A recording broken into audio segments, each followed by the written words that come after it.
Amrit Bharat scheme తెలంగాణలో ప్రధాని Modi ప్రారంభించనున్న railway స్టేషన్లు ఇవే. ఆధునీకరించిన రైల్వే స్టేషన్లు ఇవాళ ప్రారంభించనున్నారు ప్రధాని మోదీ. అమృత్ భారత్ స్టేషన్ పథకం కింద 1,00,000 కోట్ల రూపాయలు అంచనా వ్యయంతో దేశవ్యాప్తంగా 1,300కు పైగా రైల్వే స్టేషన్లు అభివృద్ధి చేసింది కేంద్ర ప్రభుత్వం. ఈ అభివృద్ధి పనులను 2023 ఆగస్టులో ప్రధాని మోదీ ప్రారంభించారు. కేంద్రం తీసుకొచ్చిన అమృత్ భారత్ స్కీమ్ తెలుగు రాష్ట్రాల్లో రైల్వే స్టేషన్లకు మహాదర్శ తీసుకొచ్చింది.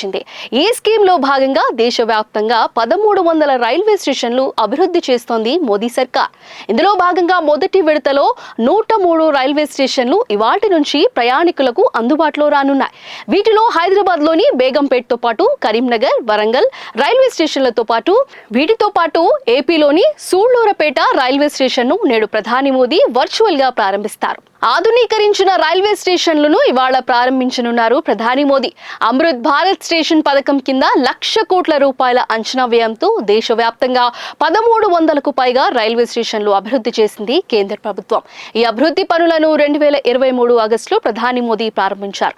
తెలంగాణలోని 2,750 కోట్ల రూపాయలతో 40 రైల్వే స్టేషన్లు అభివృద్ధి పనులు సాగుతున్నాయి. ఏడాది రైల్వే బడ్జెట్ లోను తెలంగాణకు 5,337 కోట్ల రూపాయలు కేటాయించారు. వాడ హైదరాబాద్ లోని బేగంపేట్, కరీంనగర్, వరంగల్ రైల్వే స్టేషన్లతో పాటు ఏపీలోని సూళ్లూరుపేట రైల్వే స్టేషన్లు ప్రారంభిస్తారు ప్రధాని మోదీ. బేగంపేట రైల్వే స్టేషన్ ప్రారంభోత్సవంలో కేంద్ర మంత్రి కిషన్ రెడ్డి పాల్గొంటారు.